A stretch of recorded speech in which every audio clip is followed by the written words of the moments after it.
when a Brit comes to Croatia, opens a bar on the ancient walls of Zadar, starts a festival that changes local community, and along the way starts a brewery and brew great beer. Yeah. His name must be Nicka Colgana. Nick, welcome. Hi. Hi. Yeah, that's me, yeah. It's mad when you say it like that, but yeah. Yeah, it's a journey. It's a journey, it's a really great journey. So, when was actually the first time when you thought, I'm going to leave all behind and go to Zadar and open a bar? Well, I came on a holiday. I came on a holiday with Jimmy Brown, the drummer a year before. So his family and my family came over here to see a mutual friend in Razanac. And we, you know what, we were completely ignorant to the geography of Croatia. I knew it was part of the former Yugoslavia, of course, but certainly didn't realise, the beauty of the coastline and the islands and nothing about it really. So anyway, we came on this holiday. We flew into Zagreb. There was no motorway, so we drove the old road down the coast. I remember getting a ferry over to Pag as well. Okay. I think we saw dolphins or something. It was kind of like one of those journeys, it's serious.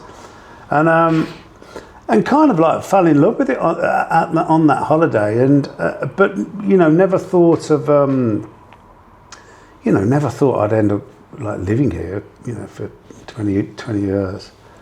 But what happened was that during that holiday, I was at that point actually. I was looking for a change I didn't want to go on tour anymore. I got 2 young children. We just finished an 18-month tour, which was a long time, a long time to be away from home, and I was just, looking for something, something new to do.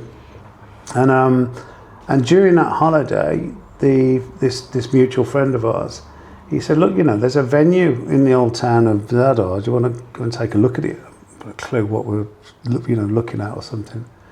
So anyway, I went to see it, and I thought, bloody hell, this is, you don't find many places like that. That look, the view. It was surrounded by a metal fence, and there was a big dog living inside it. But anyway, we kind of climbed over and realised then, and it was the old garden for what was the hotel previously. Hotel, yes. And then it was a club, I think, until it was closed down. I think so. But anyway, it was always a place that was for dance and entertainment and stuff. And I just thought, nothing of it. I went home, and then the following week, this guy called me up and he said, look, it's available. I've spoken to them. It's available. Do you want to come and do something? I said, well, like what are you thinking? And he said, well, we'll open a bar and see. I'd never run a bar in my life ever. And it was kind of like, I suppose, so the timing was perfect because I got this mindset now of doing something different. If I think that I thought about it longer, then I think I'll probably talk myself out of it. So anyway, I just said, look, shall we do it? And my wife, Charlotte, she said, well, yeah, let's do it, which again was like, well, okay. And then I came over this was in the, I suppose it was the end of 2003 when I came back to look at it, and we sorted it all out, which wasn't easy. And then I came over in the April, and we started work, and we opened that July in 2004. The Garden. The Garden was born. The Garden. And the name came from, because we never had a name at all, but it was like, then people were talking, I'll meet you at the Garden, because it was the garden to the hotel, And that's where the name got. We weren't sitting there all night thinking, well, what should we call it? It just came, and that stuck with us. That's stuck with us all throughout now. Obviously you're in love with Croatia, but do you see yourself staying here forever? You know what? Now I do. I really do. We went through a period. I wasn't sure really, because when the kids left school, left school to go to university. I can't remember the date. My son's, I suppose he's 27. I suppose it was about, God, it's probably 8 years ago now, maybe even longer. But anyway, we thought then, well, maybe we wouldn't stay. But to be honest with you, it was home, you know. So we just thought, well, where else are we going to go? You know, this is perfect for us, and it has been, you know. Festivals in general have changed tourism in Croatia, and the Garden Festival 20 years ago, 20 years ago, yeah. Your Garden Festival also made a big shift in that change. So did you ever imagine that you will be the part of something so big that will change so much the landscape of tourism? You know, not at all, to be honest. I mean, don't get me wrong. The reason why we started the festival was for that reason, was for trying to attract people over to Croatia. But really, because I wanted to share what I'd done with friends and family and people that I knew to begin with. You know, because I think there was a whole generation of people, there was definitely a whole generation of people that just didn't know about Croatia because of obviously what happened in the past, you know. Like my mother used to come to Croatia in the 70s and I can't remember, Yugo tours and in fact her husband, she met her husband in Dubrovnik. He was a taxi driver in Dubrovnik, believe it or not. But anyway, so it was, but it certainly wasn't, you know, we certainly wasn't trying to create a movement as such, you know. But it worked. You know, we did the first one in 2006. We had, I don't know, 400 people come, friends and family and people that we knew from the industry and some key press actually. Like there's a guy that we knew, Paul, from the Guardian newspaper, that did a great write-up for us. But I remember after the event finished, we just sat there. I said to my wife, God, we'll never do that again. You know, it was just a shambles from the start. You know, it was very, you know, like things like that. I remember the first morning, you know, like with someone looking at me and going, has anybody organised cleaning up? Not me, you know. So, but in the end, everybody got together, and it was kind of that feeling, you know, that real like togetherness that was special. And I think after about a month, people were starting to contact me, just saying, "Oh, listen, you've got to do that again. That was just the best experience that we had," you know. Did you plan for that? I mean, you opened a bar, then came the festival, then came the brewery. Did you plan all that, or? You know what? No, I didn't. It's just kind of like it came along. It's been an organic progression, really, which for me is the best way. I think, you know, if I start planning things, plans always go wrong, you know. So I think if opportunities come your way, I think then you know that you should go with it. You follow your heart, you know. I mean, my partner will probably say I'm wrong, you know, but I think that's what I've always done, and it seems to work. For me, it was more of, and still is to this day, to be honest with you, is more of a lifestyle than a business. That sounds ridiculous because now it's a successful business, but that's certainly what it is. I've been very lucky, really. You said earlier that Garden Festival doesn't exist anymore. No. Yeah, but how do you feel now about that? I mean, of course, you probably. You know, it's bittersweet, you know, because I think, but everybody hated me when I said that we were going to stop it after 10 years. But after 10 years, it was at the top there, and I really thought that it was important that we stopped it at the top. So people always had that memory, you know, the memory of how good it was. And it also gave me the time, because it's so time consuming promoting and putting on the event. I don't think people realise that it also gave me the time then to focus on other things that I thought that we could make better, and actually then make the whole scene, let's say, you know, grow into what it's become, which I think is really important. You know, it's really important, certainly for the economy in general in Croatia, you know. Yeah, but first was Zadar, then Tisno. Yeah. So how Tisno came? I mean, why not Šibenik? Why not Dubrovnik? You know, again, that was kind of like that was you know, completely not something that we planned at all. We in Zadar, I think it was in 2011, in the October of 2011, we had our contracts cancelled with the hotel that we used to, this site where we used to do the event, And I had to find somewhere else, and we had to find somewhere else because tickets had already gone sale for 2012, and by that time, you know, it was busy, you know, so we had to find somewhere else, and we had to find somewhere that was located, you know, between Split and Zadar Airport, and it was difficult, you know. And then my partner at that time stumbled across Tisno, you know, at the hosting site in Tisno, stumbled across this site and just kind of like, you know, this could be perfect. So I went down the following day and we found out that it was owned by, it was hosting, was a subsidiary of ENA. And I contacted the director the following day and just said, look, you know, is there any chance? And it's, you know, the site was great because it was built for the workers for ENA to have their holidays back in the socialist time. So, and there was still, you know, 20 or that families still there, you know, having their holidays and stuff there, which stayed there with us for the first few years actually. But anyway, they said yes. How do you find the festival scene in Croatia? It's actually, there are a number of festivals are growing in Croatia. And what are you doing this summer? Also, well, I mean, I think it's, you know, it's very healthy, you know, because it's not easy. I think last year, I think something like 93 festivals in the UK went under.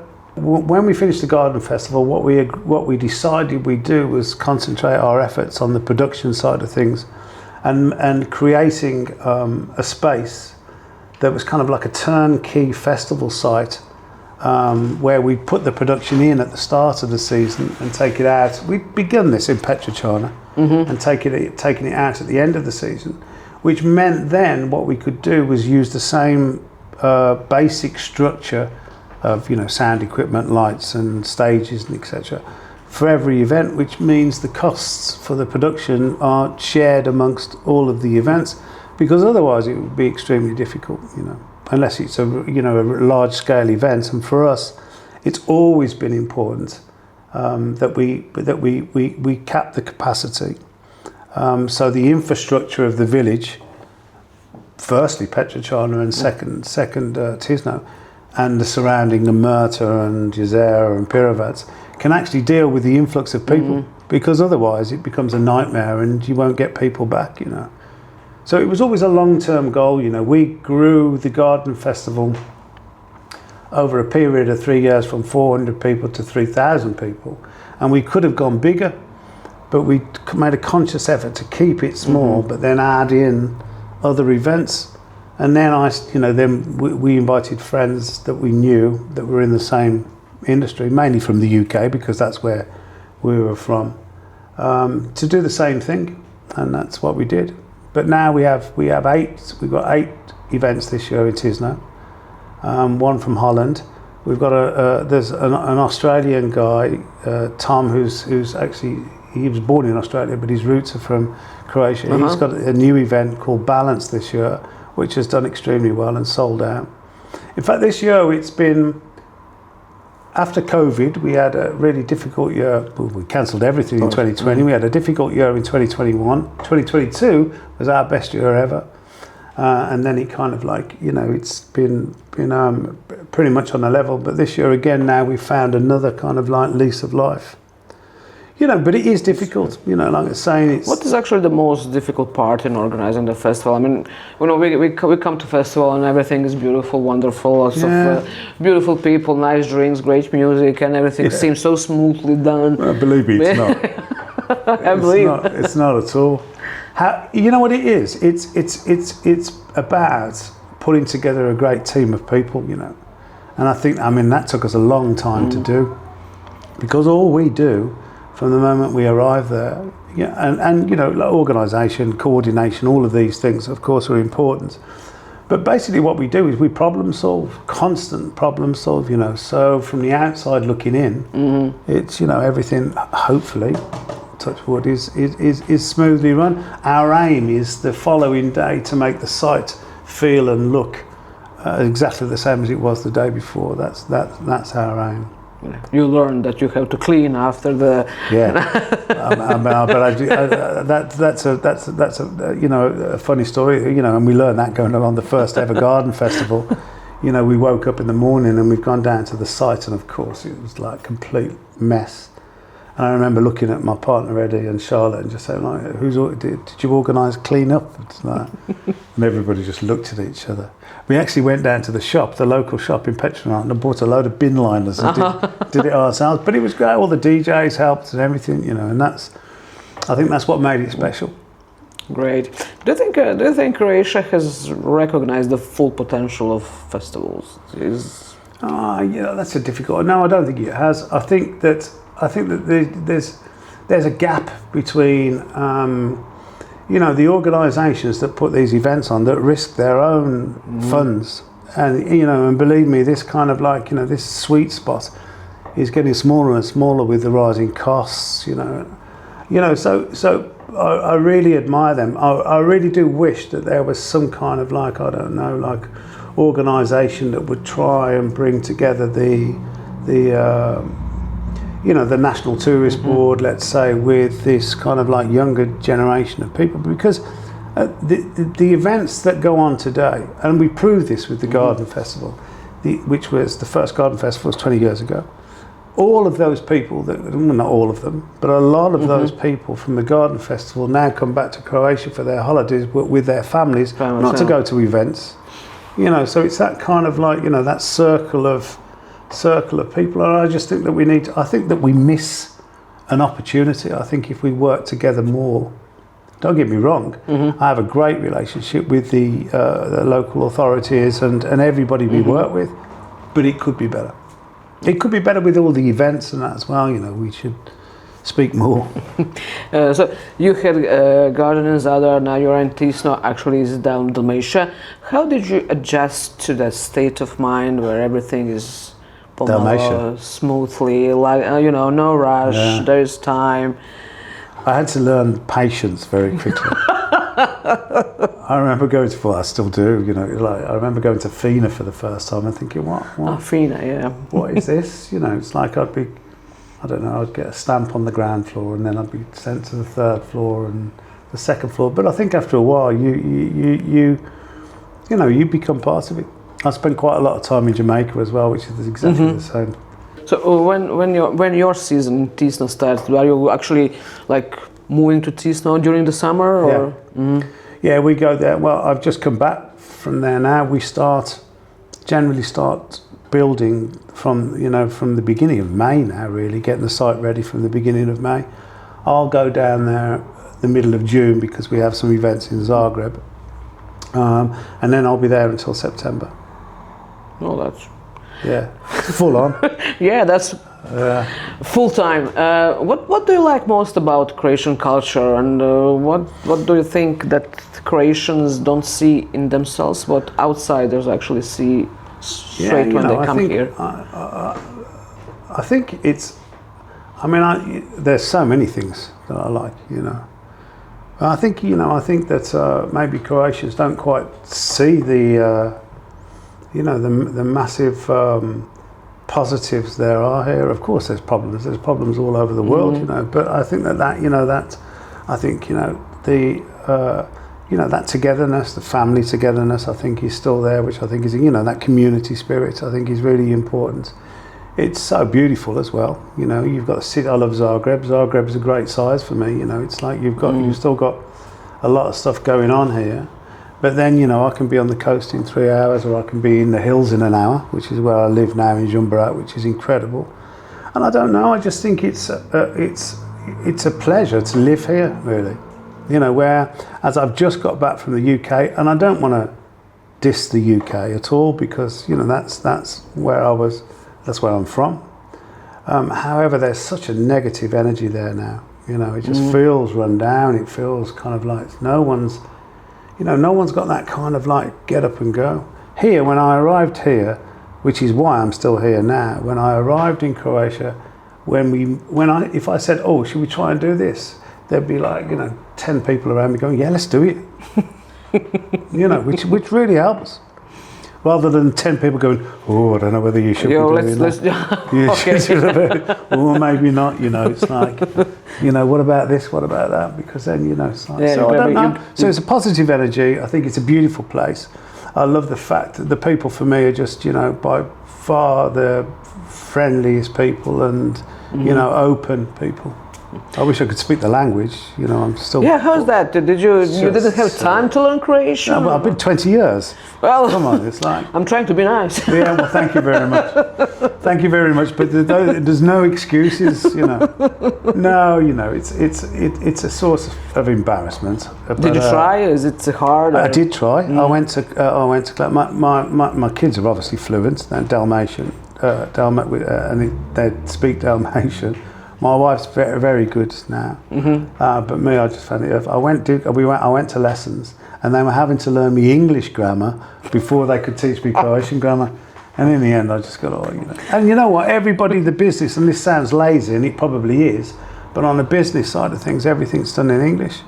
How many people in Croatia actually speak English? Yeah, no, but it's still no excuse. Yeah. I remember going on TV once and saying, they asked me how I was, and I meant to say I was tired, and I said, ja sam umor, or something. I'm a wardrobe. You know, and it's like, oh my God, you know. But I wish I could, to be honest. I understand a lot, so you have to be careful what you say. Okay. Yeah, I really do wish, you know, that maybe when I retire, or when I take a step back, then I've got the time then of just to you'll try to. Yeah, you know, so I can speak to the local greengrocer, who looks at me as if I'm crazy. I have to ask you about British partygoers. Yeah. They have a reputation, you know, for, you know, going all in or not coming at all, drink everything, you know. Yeah. What have the British partygoers always been like that, or it happens? I think yes. I mean, you know, I don't know. I can only talk about my own experience, but I think yes. You know, I think there's a feeling of when, and of course when they're coming to an event here. I'm not saying it's any different in the UK, but when they're coming to events here, we never ever called it a festival, to be perfectly honest. It was a holiday first and foremost, you know, with a musical backdrop, and I think they just want to let their hair down. And going back to Petrichan, I remember there was a press article before the first event saying, oh, you know, the invasion of the English, you know, there's going to be this, there's going to be that, there's going to be this. And then after the event, there was another article that said, oh, no, it was great. You know, they were dancing on the tables, but when I asked them to get off, they did, you know. So, yeah, there's that happy balance. And I think also as well, and this is another important, I think, about keeping the capacities to a manageable amount, is that generally then the events police themselves, you know. They, you know, if somebody sees somebody that's out of line, they're like, oh, you know, come on. And I think it's important that, you know, that two-way respect thing. I think, you know, I think if you respect people, they'll respect you back. Generally, of course, we'll always find a few. But they are really like kind of. But they do like to party. Wild bunch of. We do one event, Dekmantel, which is Dutch, and that's 90% Dutch people there. And there's a massive difference in the crowd, but you know, we do. There's tickets sold to. I think last year it was something like 80 countries or something. So it's pretty like. This year, I can't believe the amount of Australians that are joining us this year. Well, there's one reason, because of this event called Balance. But I was talking to the guys from Terminal V, and their biggest country so far for ticket sales is Australia, which is. Right, amazing. It's Burma, yeah. It's the other side of the world. I mean, obviously they're not just coming for the event; they're travelling around Europe. But I think there's some connection with Australia and Croatia, definitely.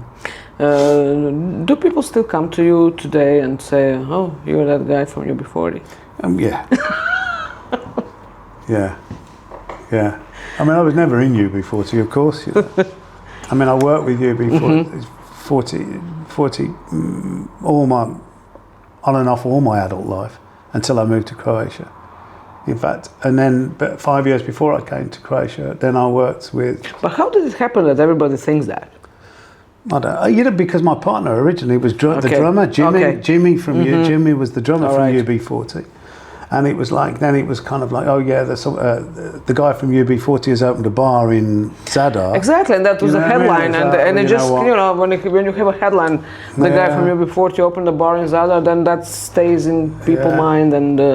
And then I worked, and then we worked together. We had a production company called Star Company Productions, and we did. It's the last thing we did. We worked with Cartoon Network, and we did the music for a cartoon called the V-Birds, and that was just before I came here. That was me, the drummer, and the bass player. Earl.